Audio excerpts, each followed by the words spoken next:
Good evening, everyone. Thank you for joining us this evening for a special webinar on the situation in the Middle East, the concerning situation in the Middle East. I'm sure, like me, you've been thinking about it a lot these days. We're really fortunate to have with us this evening Ambassador David Pearce to share his insights on the conflict. For those of you who do not know Ambassador Pearce, he is a diplomat, a journalist, and an artist, and with a distinguished career in the U.S. Foreign Service.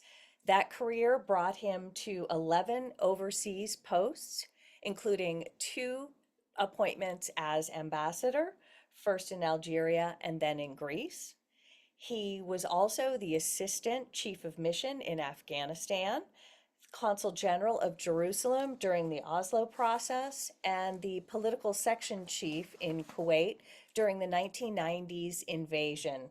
He also covered the civil war in Lebanon as a wire service reporter. So, in a word, he is someone who's, I think, seen a few things in the region. And Ambassador Pearce, again, thank you for being with us this evening.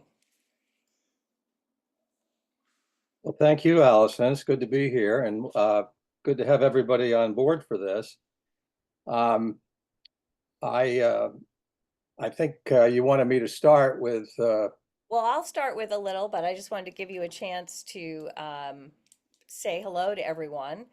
And I'm going to thank you again. The one thing I do want to do, though, is just quickly thank our sponsors who have helped us out this evening to make this program free for our members and free for all the Maine students. And I'm going to stop that right now with the technical aspects here. So the subject that we're here to talk about, it's been quite a year. The word unprecedented has been doing a lot of heavy lifting these days, but I'm not sure how else we can describe the last 367 days. Starts on October 7th with Hamas's grisly attack on communities in the south of Israel that led to 1,200 or so Israelis murdered, 240 taken hostages. Now, 105 of those hostages were released, but my understanding is somewhere between 30 and 40 are all that remain alive, and they're probably in tunnels 60 meters underground. On the Palestinian side, a minimum of 42,000 Palestinians have been killed in Gaza, including around 20,000 children. 60% of the structures in Gaza have been destroyed. And we've also had an outbreak of polio in Lebanon because after a few months of tit for tat missile strikes between Israel and Hezbollah, we've now escalated there. And I believe of last count, over 2,000 Lebanese have been killed, another 9,000 wounded, and Israelis continue to die. 7, I believe, were wounded yesterday in a terrorist attack, and I believe 2 Israelis died in a missile strike today. So, after a year of all this bloodshed, Ambassador Pearce, where are we?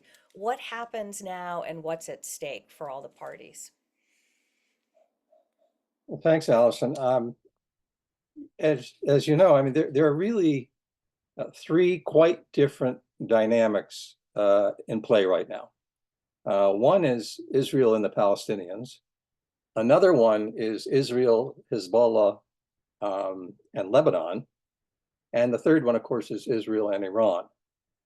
So let's take those one by one. First, Israel and the Palestinians.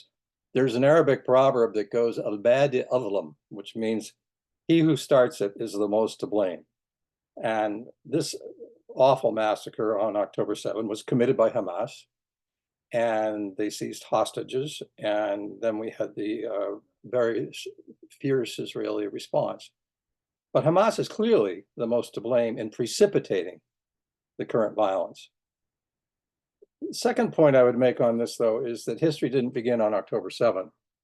We have to ask ourselves why and how did this atrocity actually happen? Well, it happened because Hamas was in power in Gaza. I doubt very much that if the Palestinian Authority had been in power, that this would have happened. Why was Hamas in power?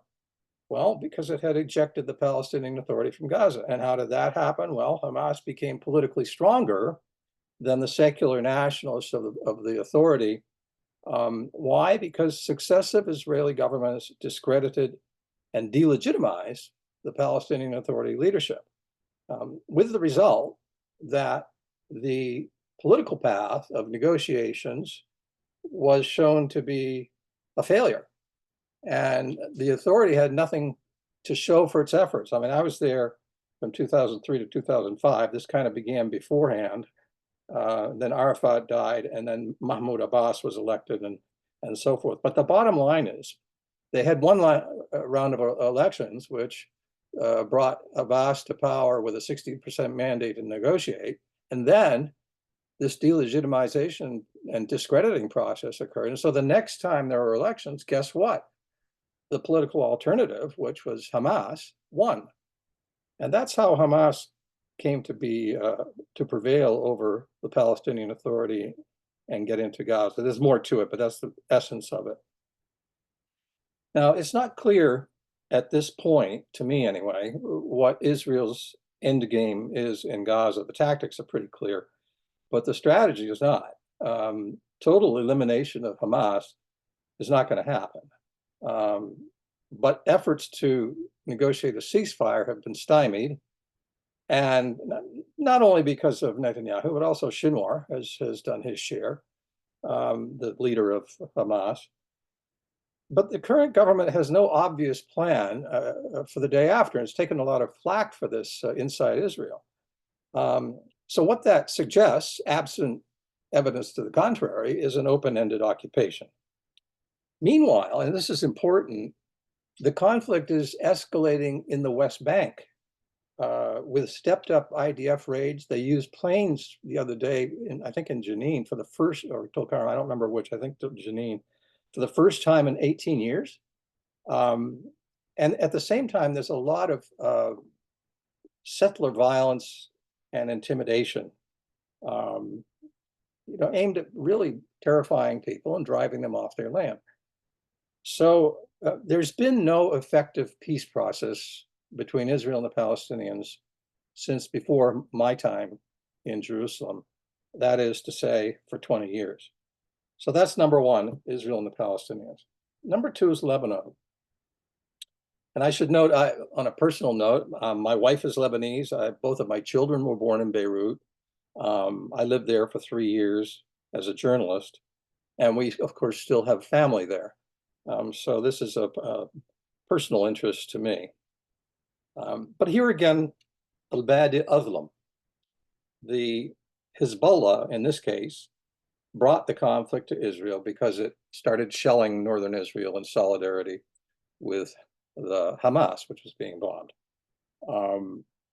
In the course of, 11 months, at least 60,000 Israelis were evacuated and had to leave their homes because of this in northern Israel. So, of course, Israel wants to bring its citizens back to the north, and they want Hezbollah off their border.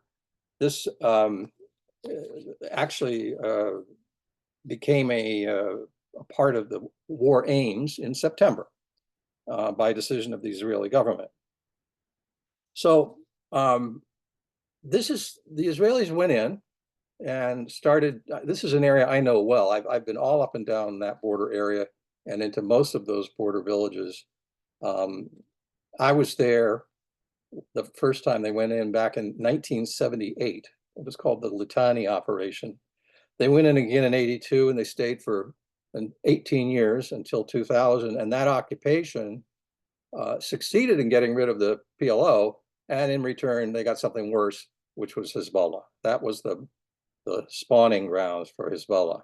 Then again, there was in 2006, another time they went back in, and it's worth remembering that as a result of those various incursions, but most recently 2006, we have a UN resolution, UN Resolution 1701, and it hasn't ever really been implemented, but it is something we don't have in the case of the Palestinians in Gaza. there's at least some kind of a legal framework to hang our hat on. And I think we need to get back to that. I don't think it's going to be realistic to expect, especially with Israeli troops in southern Lebanon, that Hezbollah will be disarmed in the near future. However, I do think a reasonable objective is for the international community to work with the Lebanese state and strengthen the Lebanese army and support them in deploying in the south. If we could get Hezbollah back north of the Litani River, get the Lebanese army to deploy alongside UNIFIL, the UN force down there, and then hopefully Israel would be able to return its citizens to the north and withdraw. If that kind of structure was in place, and there's a mechanism for it, as I said, there's a UN resolution in place. So another point, though, is that Hezbollah, like Hamas, is not just an armed group. It's a political and social force which is very deeply rooted in Lebanon's largest minority group, which is the Shia. So that's Lebanon. The third area is Iran. The conflict between Israel and Iran really goes back to the establishment of the Islamic Republic in 1979. Anti-Israel and anti-US propaganda has been a pillar of the Islamic Republic's quest for legitimacy. The confrontation between the two sides has taken various forms over the years, and a lot of violence, covert action, bombings, air raid, terrorism, use of proxies, assassinations. But until now, there hasn't been a direct military-to-military clash.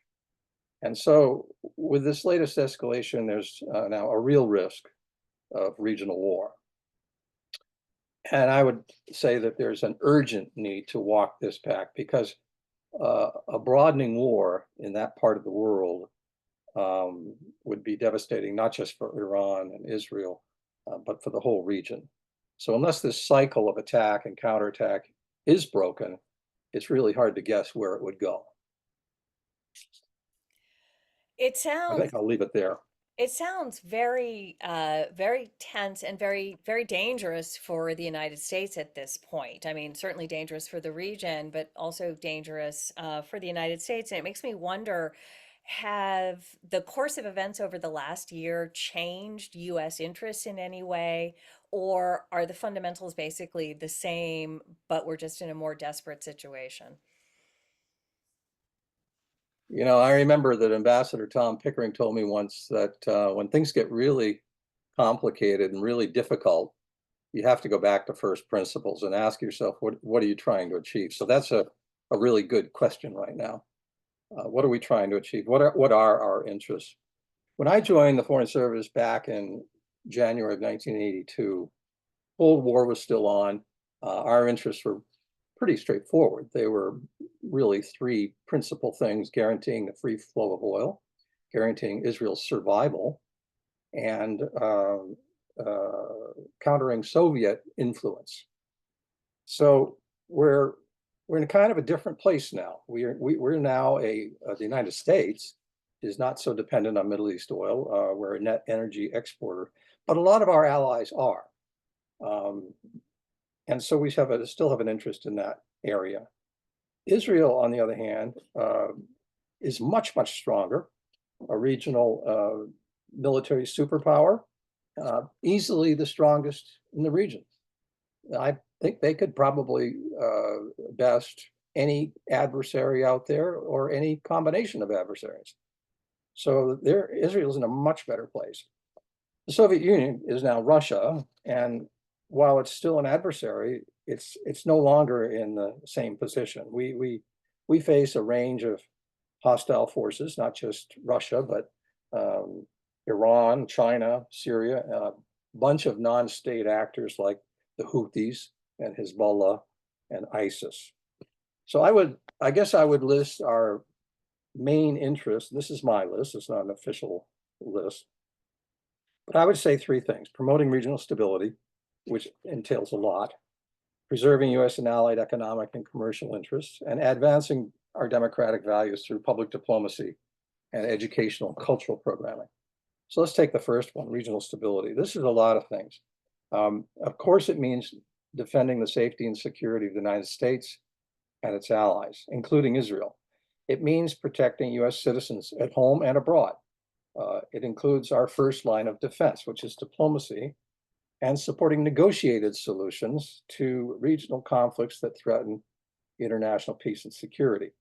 It includes counterterrorism work and intelligence and law enforcement cooperation. It includes administering economic assistance programs. It includes maintaining access to military facilities throughout the area. And here I would just note, we have about 40,000 US service personnel in the region. They're in more than a dozen countries and in about 19 different facilities. And finally, not least, regional stability includes humanitarian work. And that means working with the international community to help refugees and displaced persons and victims of armed conflict. Economic security means not just defending our economic security, but also that of our allies and partners in a very interconnected world.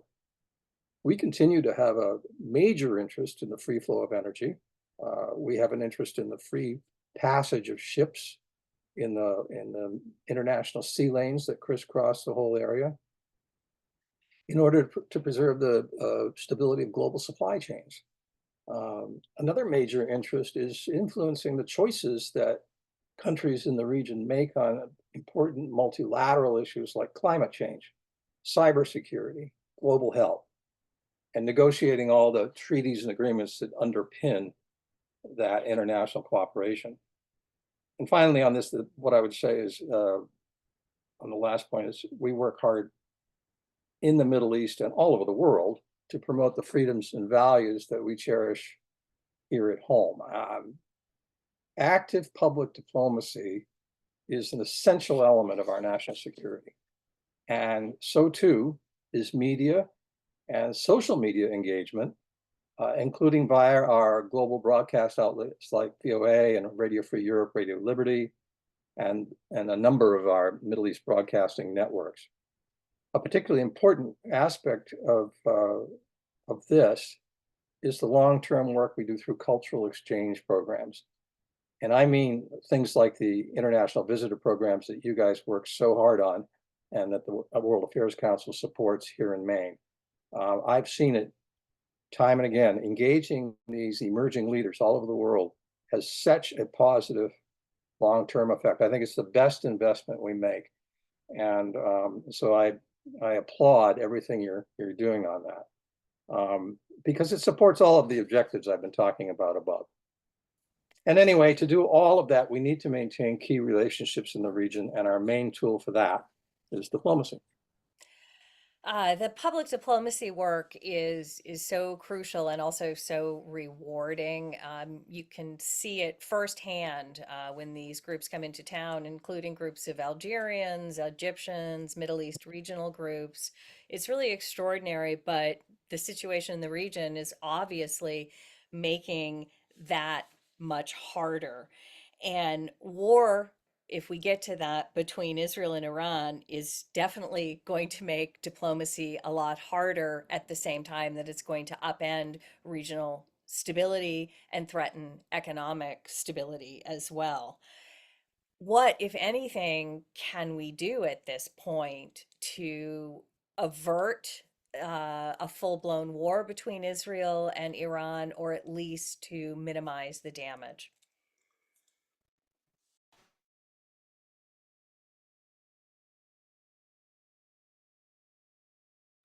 There we are, unmuted. The president spoke to Prime Minister Netanyahu about all this today. So I suspect we're going to have a better idea about where things are headed next after that conversation. The only readout that I saw was that they said it was classified, important, and productive. So read what you will into that. My guess on where things go next, it's hard to see Israel not responding. I think the only issue is, I think, probably what are they going to do? So I think we're probably going to see another round or two.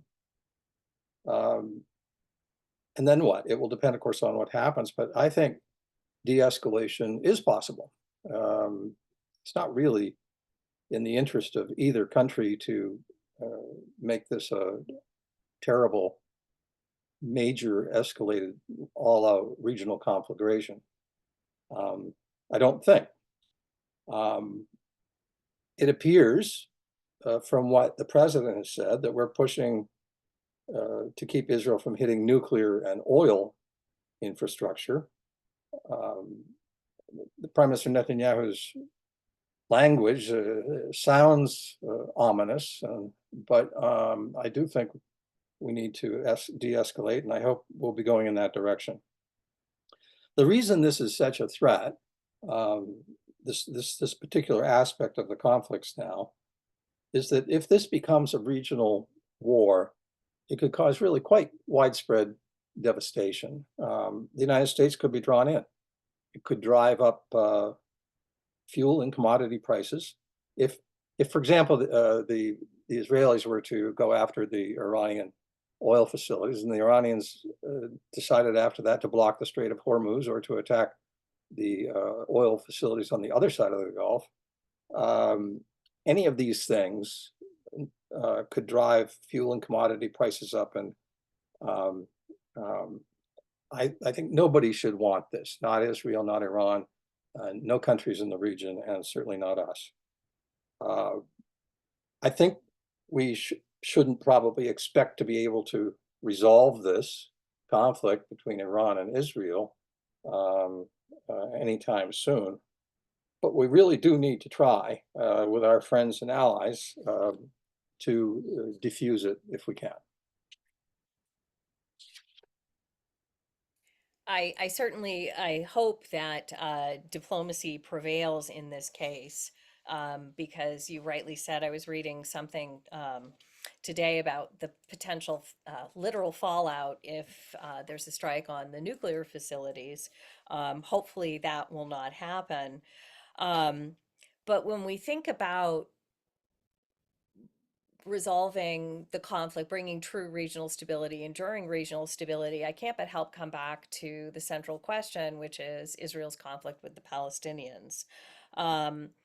Is there any possibility of an opening, of a path forward, of some sort of a way to get to a ceasefire and restart negotiations? And what are the consequences of not doing anything if we just let this continue? Well, I worked in the Near East Bureau for a long time, and we always used to say that no matter how bad things get in the Middle East, they can always get worse.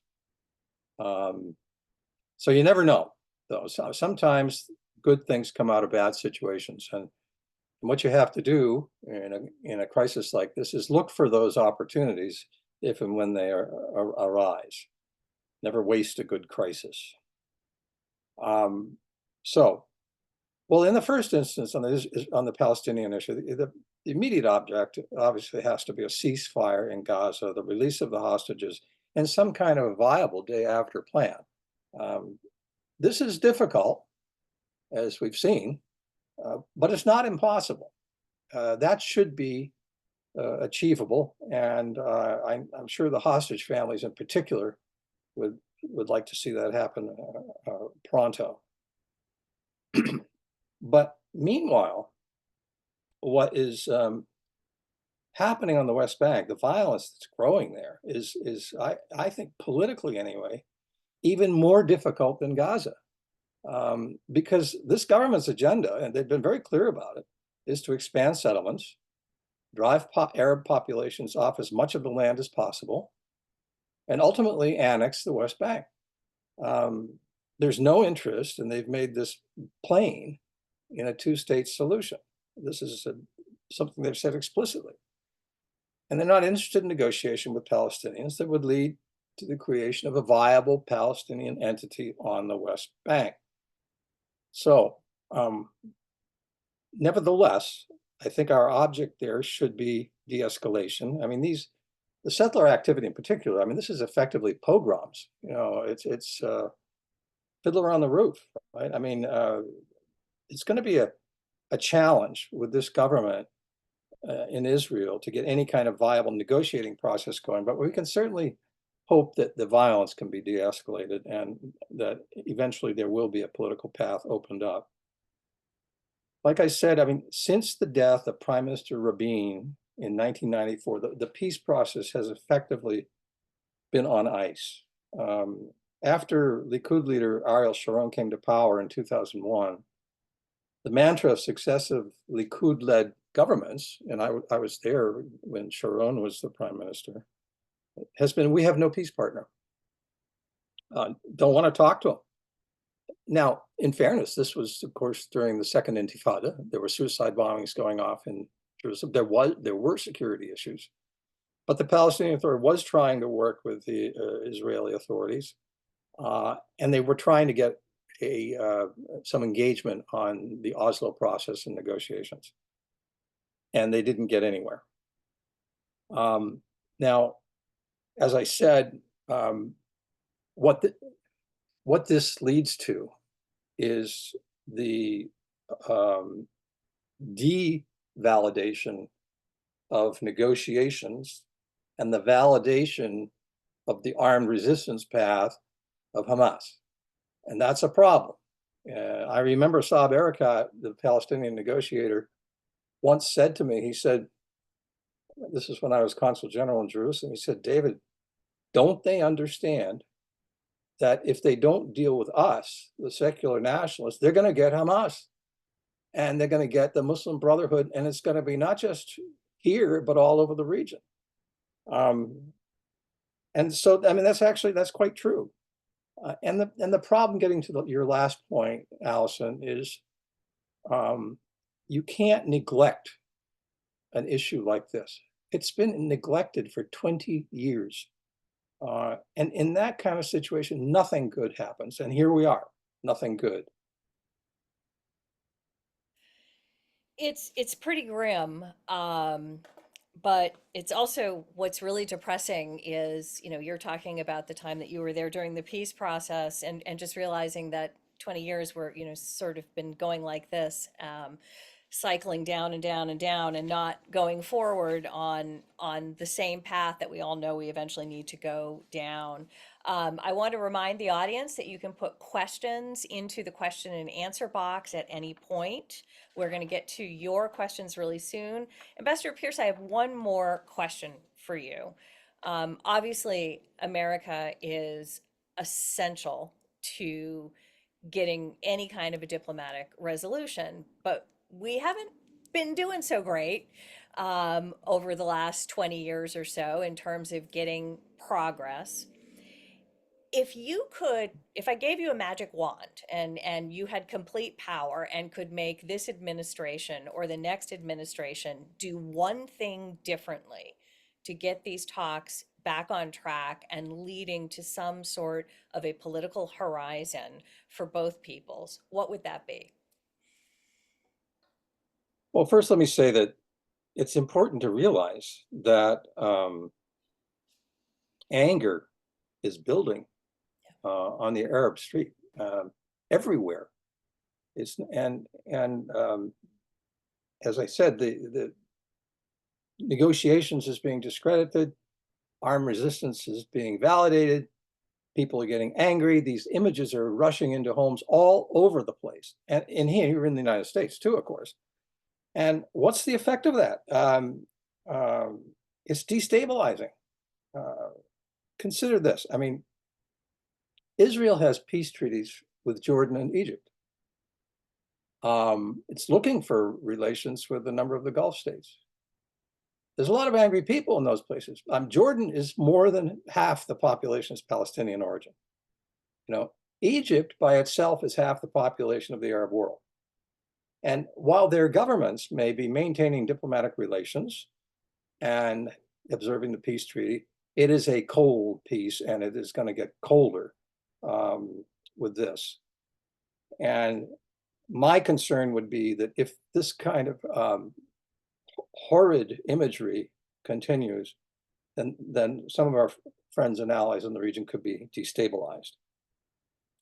Where will it all go? I don't know. I mean, it's hard to know whether it be terrorism against soft targets or what the knock-on effects will be, but I think there will be some. Now, as for the magic wand, um, I I think there's just one thing to say, and that is simply put that we have to be clear about our own interests, including with allies like Israel.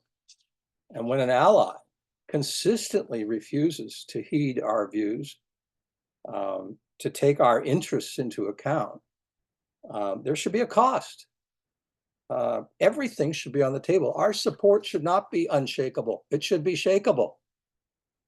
And this is difficult politically. I recognize that. Very few American political leaders have had the stomach for it. Eisenhower did, Reagan did, George H.W. Bush and James Baker did, but I don't see anybody like that on the scene right now. So I'm not very optimistic on that score. But the problem is, everywhere in the region, we are seen as complicit and biased and supporting a disproportionate slaughter. We are seen as providing support for the strong to bully the weak. We are seen as being unfair and hypocritical, particularly for a country that purports to be a champion of human rights. And I'm sad to say, I think this is a failure of leadership. I believe that President Biden's weakness has emboldened Netanyahu to not just defy, but to make a mockery, really, of U.S. diplomatic efforts. And that's very sad, and I hope it changes. But that's the way I see it right now.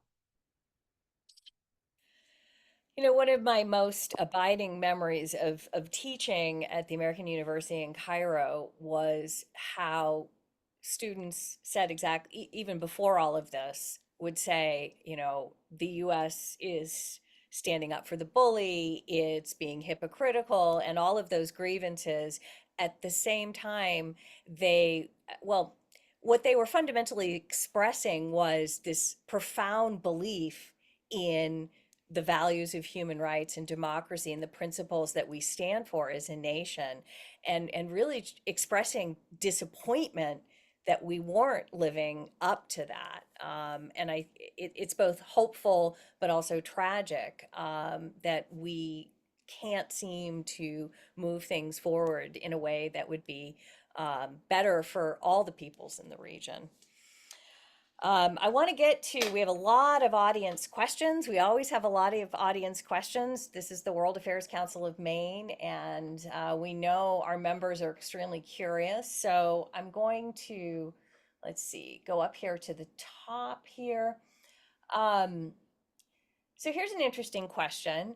Why do you believe so many politicians disregard the difference in casualty numbers, 1,200 versus 40,000? While many support Israel's right to defend itself, doesn't the scale of Israel's response, even to those who justify it, seem excessively cruel and unjustified? Well, yeah. I mean, it's, but you've got to give the administration some credit here. I mean, I was a little harsh on the president a second ago, but they have tried to do the right thing. When Israel was attacked, they said, okay, Hamas is to blame, and Israel has a right to respond. But the president and others said, but please make it proportionate. Please don't do what we did after 9/11 when we were enraged and lashed out in Iraq and made a bunch of mistakes. Please don't do that. And so I think that really you have to give the administration credit for that. They did try. But unfortunately, it fell on deaf ears. And what happened, and the casualties, the slaughter is horrific. I mean, even if of that 42,000 or whatever, a third of them, say, which I think would be a very generous estimate, were fighters. That means 2/3 of that number were non-combatants. That's that's just too much. And so I mean, the question has to be asked, how far is far enough? And and the thing that concerns me is that the administration has tried to do the right thing, and they've been stiffed at every turn. You know, There's a couple questions here on internal Israeli politics, which I think are really important. Um, because again, we're in this very unprecedented situation. And so, can you share any insight on internal Israeli politics? Um, how is that dynamic impacting the ability to get to a ceasefire? Um, and what do you see Netanyahu's present goals? is what? His present goals. What are Netanyahu's goals Oh, in terms of both the well, overarching, but the internal? Let's start with the internal Israeli politics. the basic deal is that he has a coalition. He's the leader of the Likud party, which is a conservative right-wing party, but it depends for its survival in the Israeli Knesset on the support of some very extreme right-wing nationalists, messianic, really, folks, people, followers. One of the ministers in his cabinet is a follower of Meir Kahane, the racist rabbi. There's it's really extreme stuff. These people, not so many years ago, were way out of the mainstream. They were on the fringes of Israeli politics. Now they're the key to his government, and he doesn't want to lose his parliamentary majority. I mean, cynics say it's because there are fraud cases against him. He doesn't want to go to jail. But I also think he's a very skilled politician, has been for a long time. He knows how to read the Israeli public, our politicians, and the political landscape. He's very good at it. And he's managed to maneuver and stay in power. And this is what he has to do right now, to stay in power. And I think that's the key thing. And his goals, like I said, he's been pretty straightforward. He's never supported the Oslo process and a two-state solution and a negotiated deal with the Palestinians. He opposes that, and he's straightforward about it. And his partners in government, Netanyahu doesn't go this far, but his partners are very clear. They want to just, expand the settlements and, get rid of all the Arabs and be done with it, but and take the land. I think that he has wanted all along to annex the West Bank. That is a pattern which is consistent until recently. And this government, successive Israeli governments expanded settlements, but it was death by 1,000 cuts. And it was, very sort of subtle and below the radar, a demolition here and a business license denied here, and the wall going up, and not so subtle, but the wall went up, and a lot of little pressures on Palestinians in everyday life. And the general pressure was to shrink the Palestinian towns around Jerusalem and grow the Israeli settlements that were placed between them. And in that process, essentially wall off Jerusalem. Yeah. I don't want to digress too much, but I'll tell you one story. I was once, when I was in Jerusalem, Elliot Abrams was the Middle East senior director. And he came from the NSC, and he was the key interlocutor really with Sharon and his deputy, Duby Weissglass. And so, but Elliot, although he had his views, he would listen. And I knew him from before. So when he came, I took him with Danny Seideman. Danny Seideman is a very cool guy. I mean, he's an Israeli-American lawyer, Holocaust survivor parents, but he has fought hard for years to track Israeli settlement activity in Jerusalem because he feels it's if the occupation doesn't end, it's going to be bad for his grandchildren and the future of Israel. So he's very dedicated, not for love of the Palestinians so much, but rather because he cares about the future of his country. So I got Seidemann to take Elliot around, and he he showed him every encroachment, every house that had been blown up. He really gave him a detailed tour. Uh, and at the end of it, Elliot kind of looked at me and he said, "Okay, all right, I get it. Of all that," he said, "what's really important?" And I said, E1. E1 is this huge settlement plan, which goes from basically the barrier wall outside Jerusalem through Abu Dis and past this massive Israeli settlement of Ma'ale Adumim and down the road to Jericho. And if this settlement plan were put through, it would cut Jerusalem off from the rest of the West Bank, and it would effectively put a spike through the heart of the peace process, because it would take Jerusalem out of play as a final status issue. And to his credit, Elliot took that on board, and nothing happened with E1 for quite a long time after that, certainly as long as he was there. Well, I won't upset you with what I saw when I was there in August in terms of the progress on E1. But there's another question here that I think is really important as well, because we have to remember that there are two sides in this conflict, and both peoples are incredibly traumatized, and there's a long history behind all of this. And so the question here is, how does Israel negotiate with people who express the desire to destroy the state? You and I both know enough Arabic to understand what Sinwar is saying, what Nasrallah is saying when they make their speeches. How do we expect Israel to engage in good faith negotiations with parties that not only deny the existence of Israel, they deny any kind of Jewish claims or connections to the land, and openly say, they want to destroy everything that's there? Well, that's a fair question. I think the answer is you don't. But you got to remember, there are Palestinians who've recognized Israel's right to exist, who want to negotiate. So talk to them, empower them. The government of Israel has shown itself willing to release prisoners to Hezbollah and Hamas in the context of hostage deals and so forth.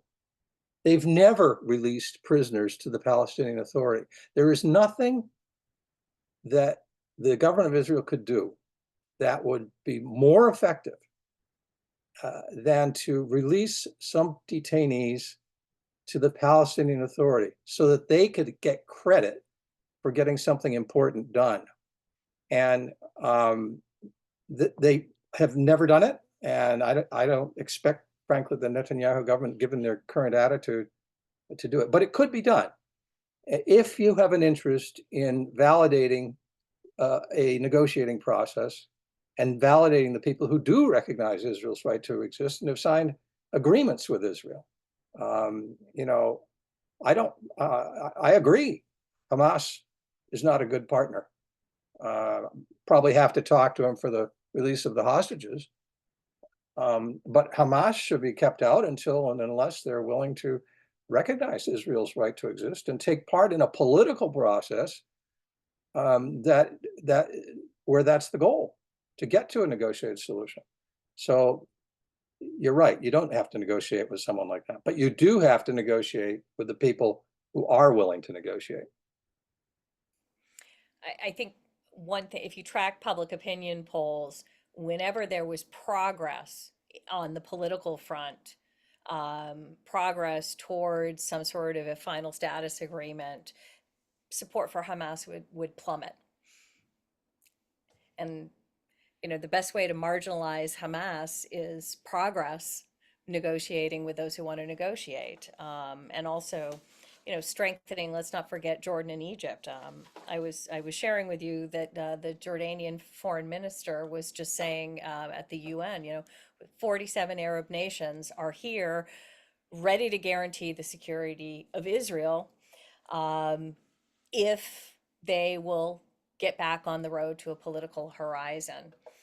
And I'm kind of bringing this as a segue to the next question. Do you think the timing of the October 7th attack was related to the increasing possibility of Israeli-Saudi normalization?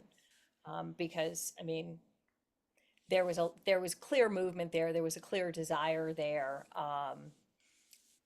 to move to a normalization agreement.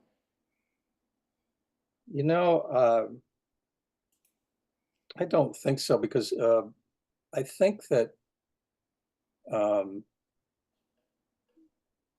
the degree of planning and preparation that Hamas put into that operation goes back a long time.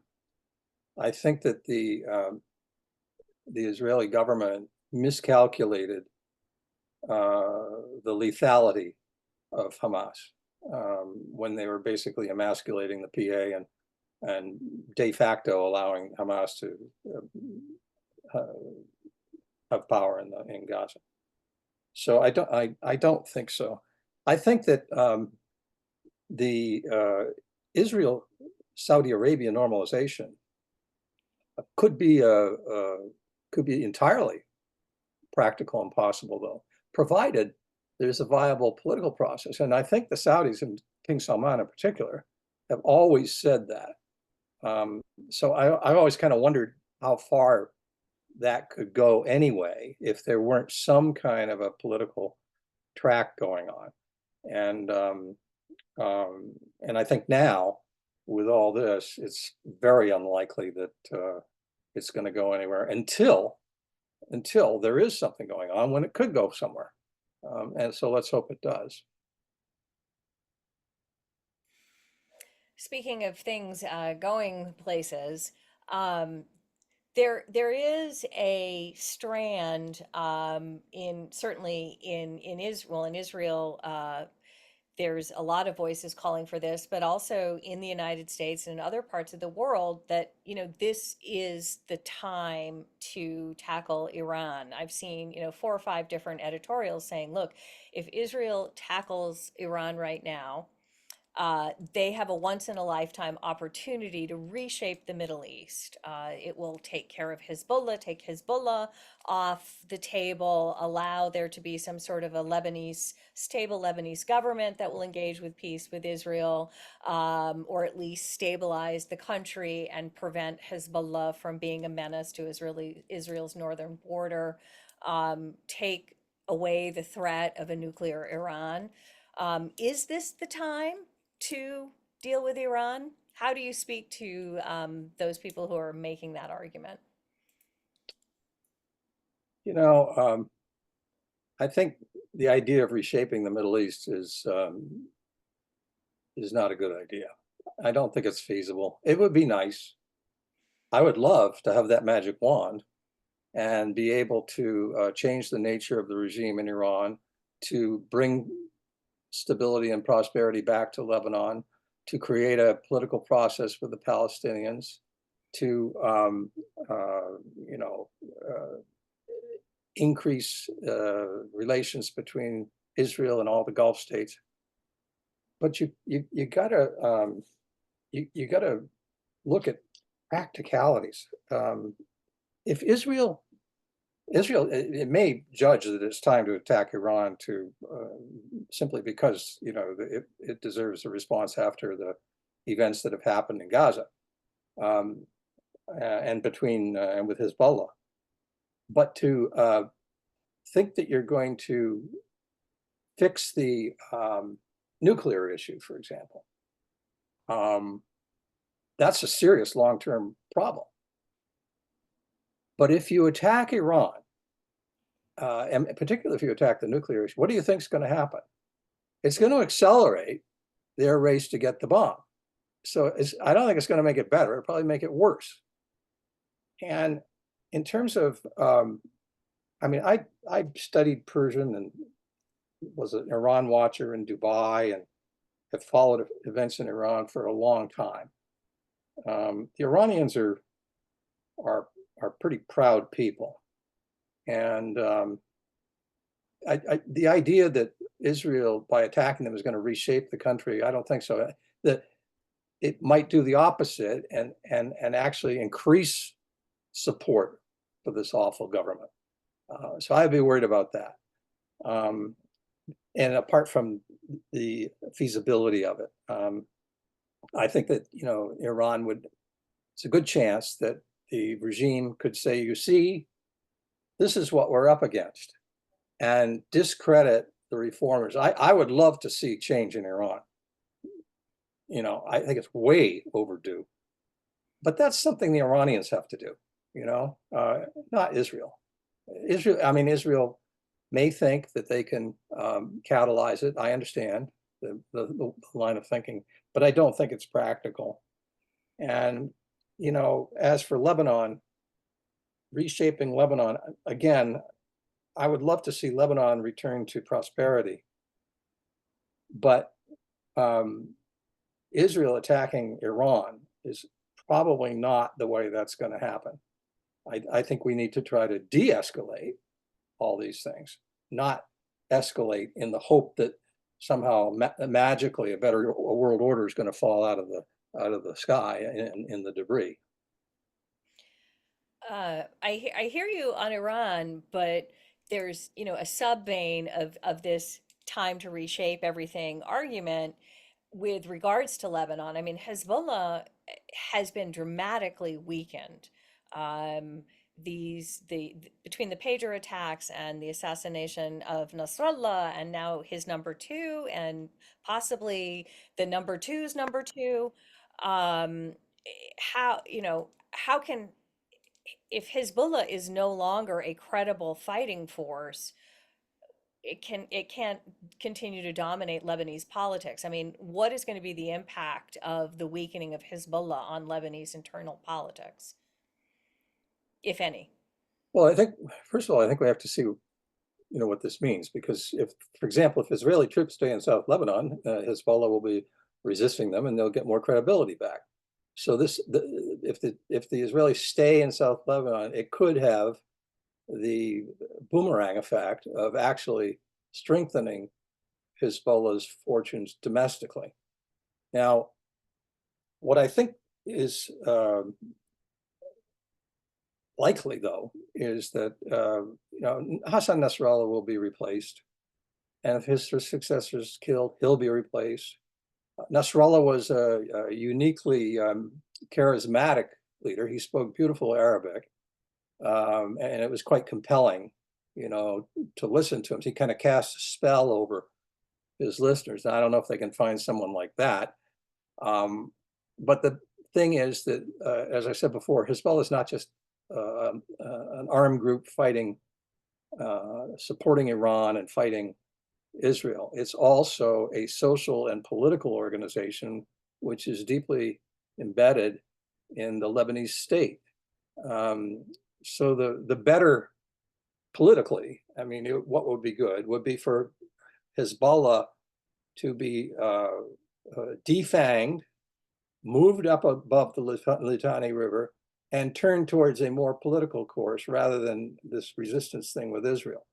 And it would be, and I think this is difficult, but I think that at least there's a framework with the UN resolution. There's a pathway. I think that it would take a lot of lifting from the international community and the United States. We have to kind of get interested again, but at least it could be done. And I think that's the way to weaken Hezbollah over time. Because I just don't think it's realistic to think that they're going to be going away as a resistance organization, particularly if there's a continued Israeli occupation. So for the last question, I've been going through the questions coming from the audience, and there's a clear theme that's running through all of them. And it is basically variations of frustration with Netanyahu not listening to the United States, with the disproportionate civilian casualties, with the lack of a political horizon, the reluctance to talk serious compromise on some sort of a Palestinian entity. And all of those themes end with the when or why will the US not condition aid? I think that's about six of those questions. So I'll put that to you.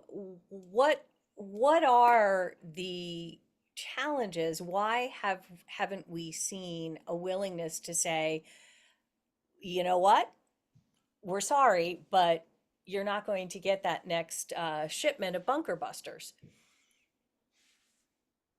Yeah.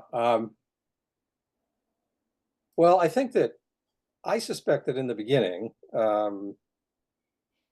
President Biden's thinking in terms of giving Netanyahu the big bear hug at first was to hold him close in order to have leverage, in order to later press for some limits on the response. But that didn't happen. So this gets back to what I was saying earlier. All of this does, and that is that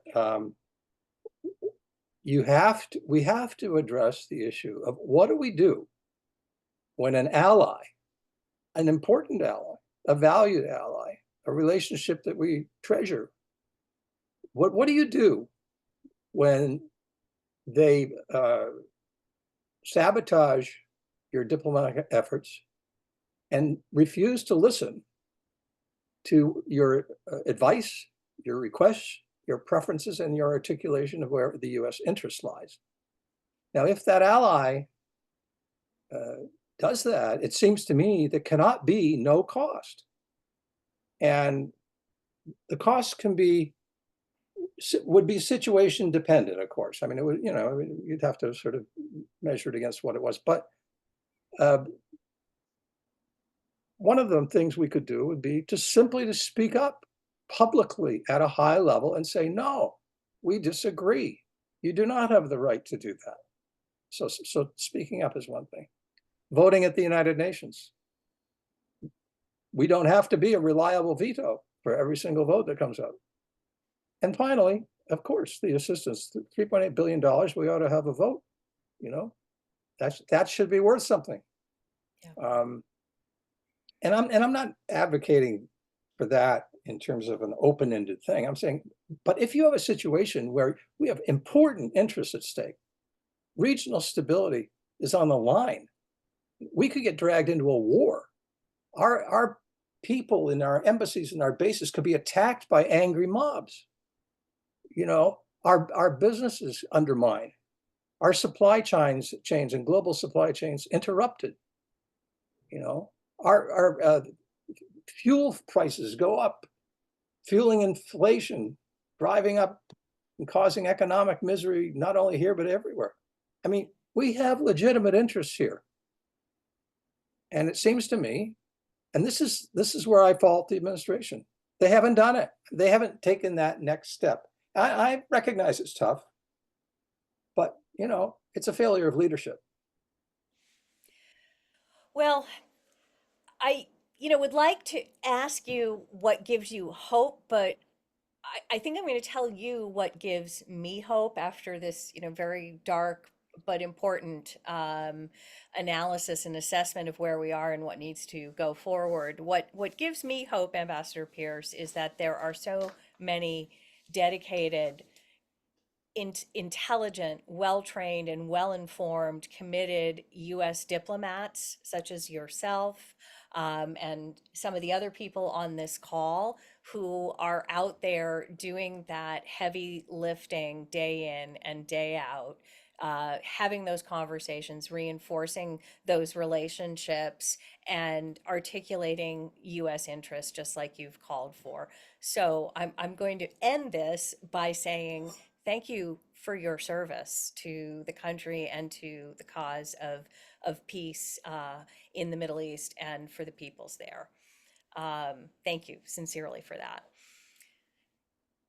And I want to thank the audience for coming this evening. I want to thank all of our sponsors. Again, it is all of you who make these contributions that make this programming possible.